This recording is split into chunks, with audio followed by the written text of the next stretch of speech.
Hello, everyone. Welcome back. Today, I want to talk to you guys a little bit about economics. One of the things I want to talk to you guys about is how we value things.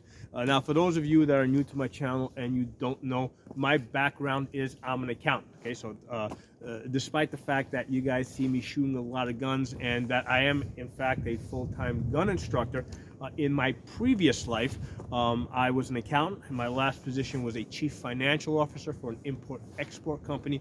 However, shooting guns is a lot more fun. I really enjoy teaching people how to shoot. So I left that life, and now I teach people how to shoot on pretty much every day. So, but I still retain that knowledge. I still actually have a couple of clients that I work with. And today I want to talk to you guys about how we value things. Okay. Now, the typical way that we value things is we put we associate a dollar value to it. Okay. Now, recently, right, people have realized that money really fluctuates. Okay, the value of money, goes up or down depending on the supply of money that's out there. Right, so the more money the government creates, the less value that money has. Now, basically, the government is not the one that's supposed to create money. The way the money is supposed to be created is by us. Okay, so the way the system is supposed to work is that if you own a mine and you mine gold, you take that gold to the bank, right? And then what happens is the bank gives you a receipt, right, for that gold that you've deposited for them, and now you can use those receipts to trade with other people, okay, as currency. All right, so basically you've created money. Okay, now since most of us don't have a gold mine, right, the way we create money is we mortgage our house, okay, or our cars or whatever. So when you go get a mortgage, the bank, through the banking rules, is allowed to create money. They basically electronically create the money to lend to you, right? So what happens, this new money that's created is now backed by an asset, and there's no difference if that asset is backed by gold or a house or land. In fact, I would argue that the land is and the houses are a lot more valuable than the gold. But the point is that when we create money, we put up a real asset. The problem here is that when the government creates money, they put up debt. Okay, so basically they create these treasury bills and these treasury bonds, and they use that, as the asset. So instead of putting up a real asset, they put up debt. To create money. The problem here is that we're all working under the same system. So you have to put up real assets to create money. The government doesn't. There's a limit as to how much money you can create, right? Because you're limited by the assets that you have.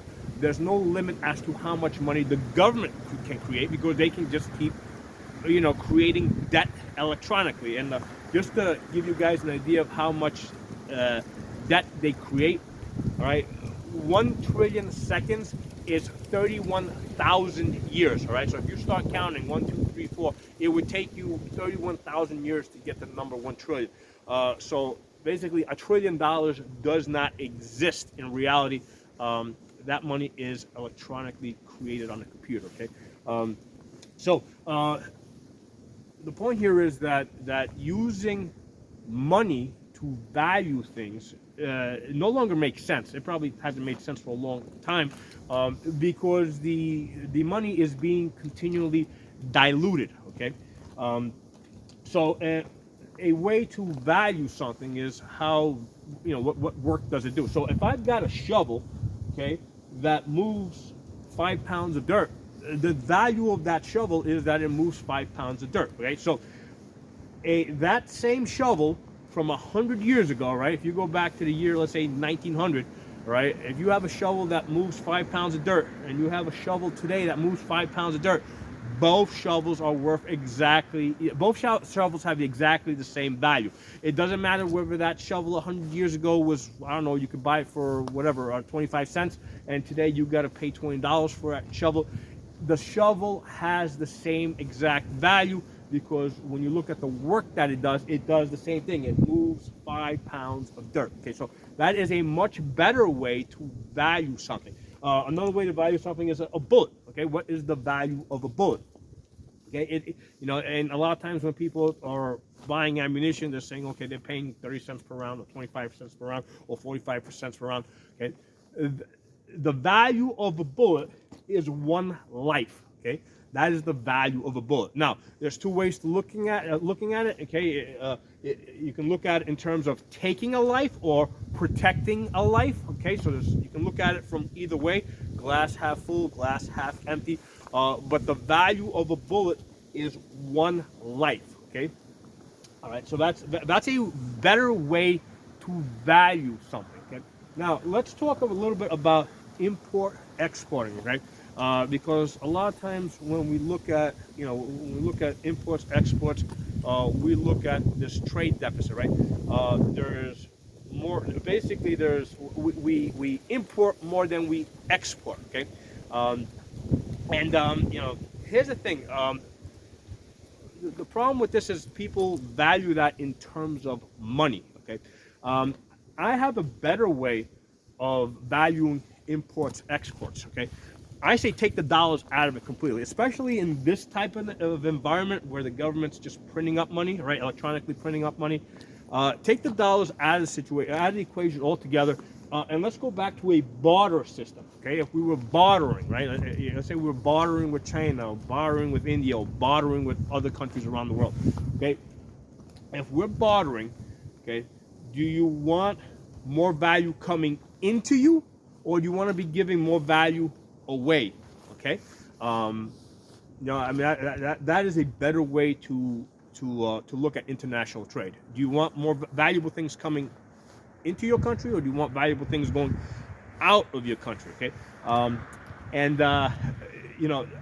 when you think of it that way, I think the obvious answer is you want more valuable things coming in than you want going out. So it's one of those things that I think that is not discussed because we don't want the other side to know what's really happening. But the current economic situation, the situation that has developed over the last 50 years, is we import valuable things rather than export. So we buy all these valuable things, and what are we giving in exchange? Well, we do export some things, but most of the things that we export is paper money or electronic money, okay, which is being electronically created, okay. So if you look at the trade situation, it's not so cut and dry. It's one of those things where it's like, I think maybe this is the better thing for us, and because we're importing more than we're exporting, and we got all these imports coming in of valuable goods, and we're paying for it with worthless money. I think we might actually be benefiting from that. Okay, so just something to consider. Now, another thing to consider is the oil situation, right? Here's a very interesting thing. Same deal. Do we want to be producing our own oil, or do we want to be importing our own oil? Okay. Now here's the thing to consider. Okay. There's a finite amount of oil in the ground. Okay. Everywhere in the world, every country, all the countries that have oil. Okay. There's only so much oil in the ground. And the way oil is created, the way oil was originally created, right? Millions of years ago, the bacteria to break down the trees and the dead animals had not evolved yet. Okay, so when all the trees fell to the ground and they died, okay, there was no bacteria, there was no mushrooms, there was nothing to eat those trees. When all the animals died, basically their corpses kind of just stayed in the ground. There was nothing to break down those corpses. So the trees basically turned into coal, right, as they got continually compressed. The animals basically turned into oil, right, as they sat there over the millions of years. After that, the bacteria to break that stuff down developed. So now you can't create new coal. You cannot create new oil. Whatever is in the ground, that's it. That's the only thing that's ever going to be created, right? You can't make more of it, at least naturally, right? You might be able to make it synthetically, but you can never make more oil or more coal naturally, because the bacteria breaks down the trees, it breaks down all the dead animals. Okay, that was not the case millions of years ago. So,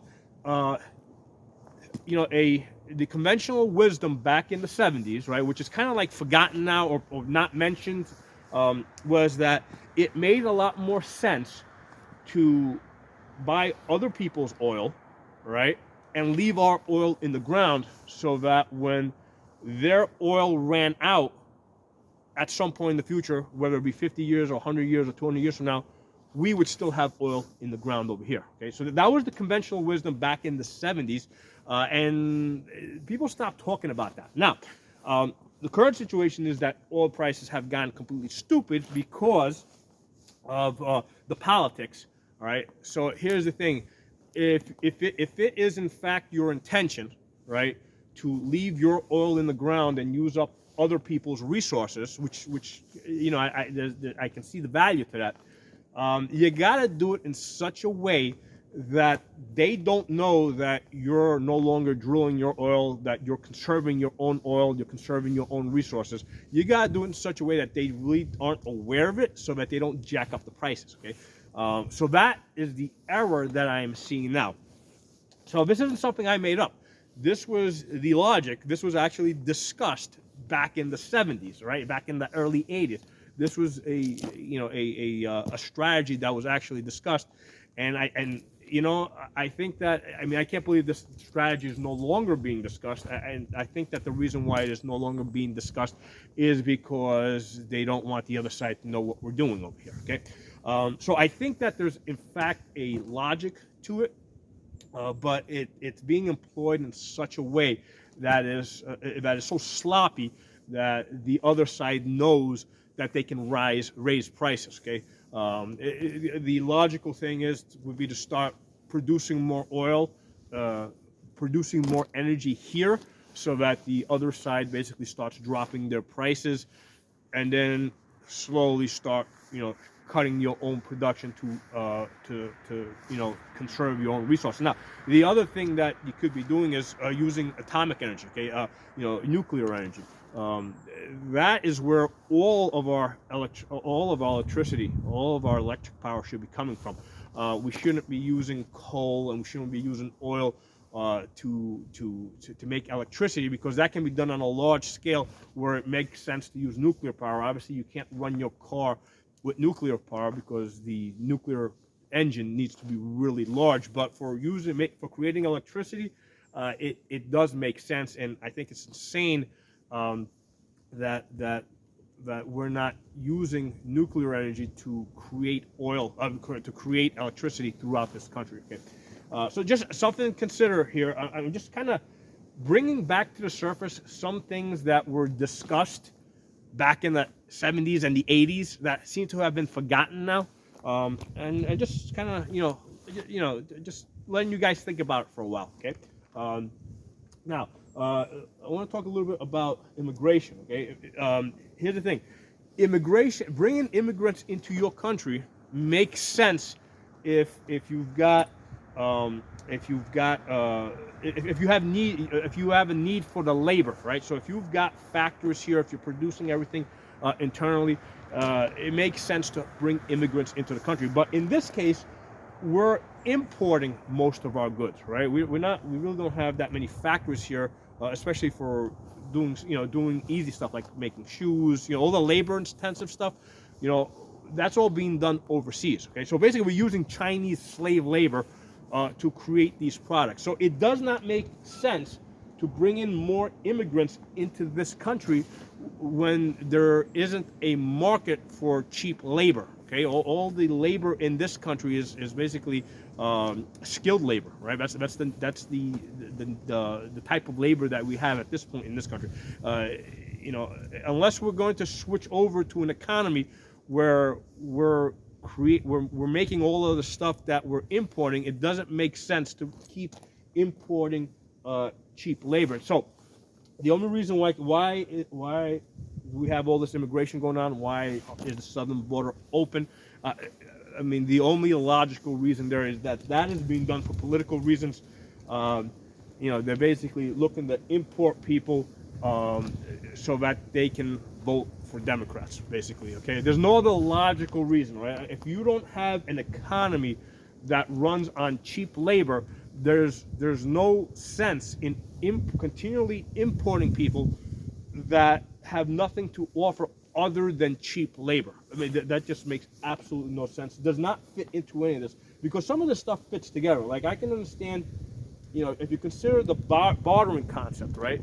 Take money out of the equation, and you can say, hey, it makes a lot more sense to be importing valuable things than exporting valuable things. That makes sense, right? I can understand the trade deficit, right?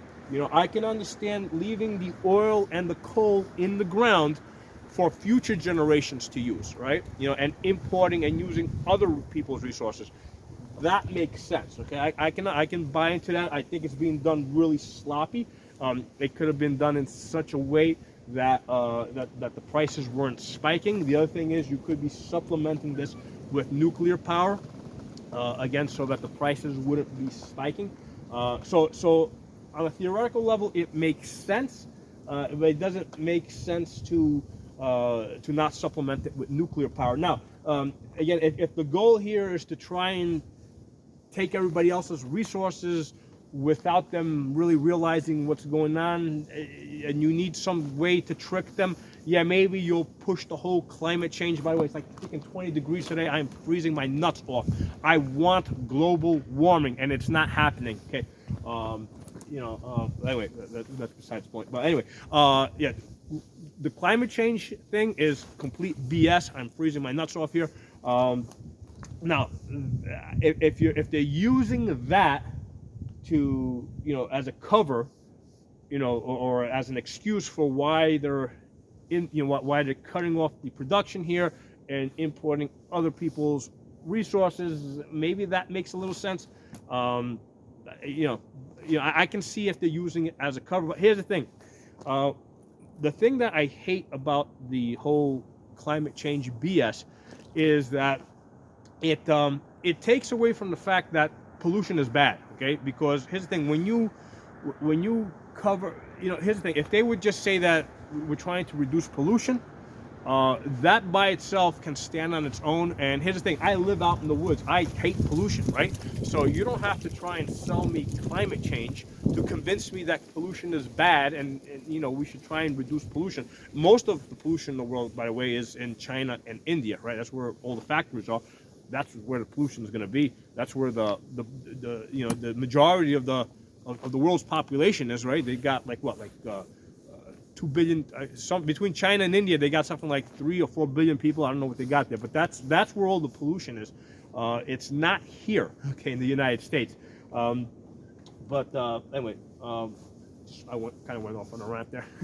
So anyway, I hope you guys enjoyed this video. I just kind of wanted to give you guys a different way of thinking of things, and I'm introducing some ideas here that may seem new, but they're actually old. All right, these are old ideas that go back to the 70s and the 80s, right? When I was, reading about this stuff, right? This idea of it's better to import valuable things than export valuable things. Okay, that it's better to keep your resources in the ground for future use and use other people's resources, right? And then when their resources run out, then you go back to using your own resources. The immigration thing does not fit into this. It made sense like 200 years ago when we had a lot of factories here and we needed cheap labor. That made sense. The other thing is they basically needed people to populate the country and hold it, right? Because we had a lot of empty land. And the thing is, if you don't put your people on that land, chances are somebody else might move in and take that land. So you need somebody to occupy that land. We're way past that now, okay? We don't need people to occupy land.